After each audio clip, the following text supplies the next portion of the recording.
it's a fundamentally human phenomenon, the belief in something for which there is no proof. It's the foundation of all religions. Blessed are those who have not seen and yet have believed. If you have faith as small as a mustard seed, you can say to this mountain, "Move from here to there," and it will move. Well, I guess you need to have faith that it moved, since your eyes will clearly tell you it hasn't. Actually, faith is the belief in something for which there is no evidence. Believing in something that is disproved by evidence is called stupidity. But I digress.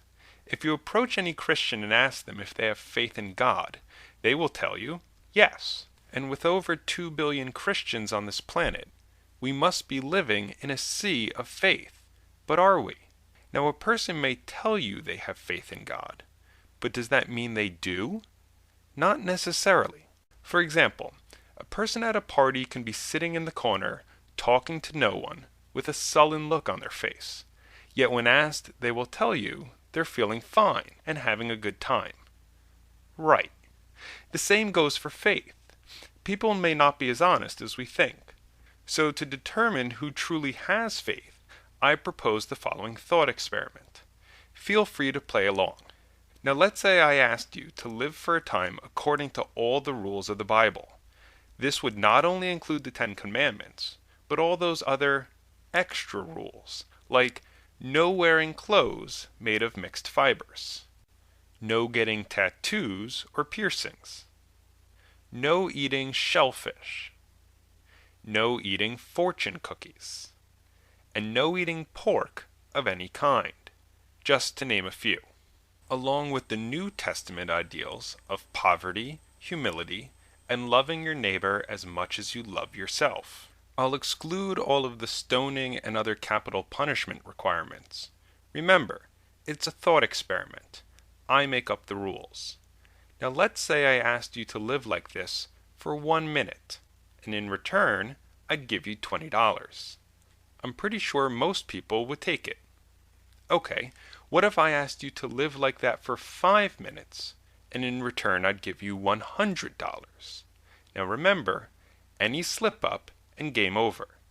I'm pretty sure most of you would go for it. Okay, now I'll offer you dinner for 2 at the fanciest restaurant you can think of, in exchange for living according to the Bible for 10 minutes. What about a 1-week, all-expense-paid vacation for 4 to your destination of choice, in exchange for living according to the Bible for 6 hours? How about a new car in exchange for living according to the Bible for 1 day? And finally, would you be willing to live according to the Bible for 1 week in exchange for a new 5,000 square foot house, taxes and utilities paid for life? I'm fairly confident all sane, rational individuals, even if they don't believe in God or ascribe to a religion other than Christianity, would still say yes to each of the previous proposals. Humans, like all other animals, are willing to endure hardship in exchange for reward. The greater the reward, the greater the hardship we're willing to suffer. It's a system hardwired into our brain. Christianity, like many other religions, offers the greatest possible prize, an eternity of bliss in heaven. It's an infinite reward, meaning according to everything we know about the human brain from psychology and neuroscience, if people truly believed this, they should be willing to work infinitely hard. Sure, you can argue that humans are sinners by nature, but as I've already shown, if you make the reward big enough, you can ensure people will behave well for a finite period of time. An infinite reward in exchange for a finite lifetime of religious piety is surely more than adequate. And while some individuals may lead near perfect lives, the overwhelming majority of self-proclaimed religious individuals do not. The problem with faith is that almost no one appears to have any.